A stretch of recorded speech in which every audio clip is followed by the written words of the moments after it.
Nepali क्रिकेटका global star Sandeep लामिछानेको जादु अब युरोपको मैदानमा पनि देखिने भएको छ।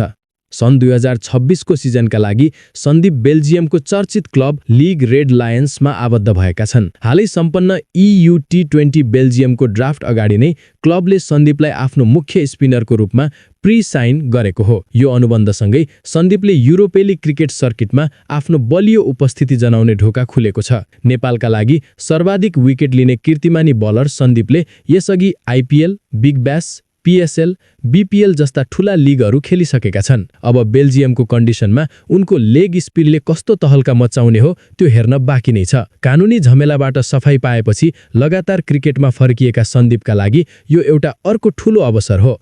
नेपाली क्रिकेट समर्थकहरू उनीबाट फेरि एकपटक उस्तै उत्कृष्ट प्रदर्शनको आशा गरिरहेका छन्। बेल्जियमको यो नयाँ यात्राको लागि स्पिन किङ सन्दीप लामिछानेलाई हार्दिक शुभकामना।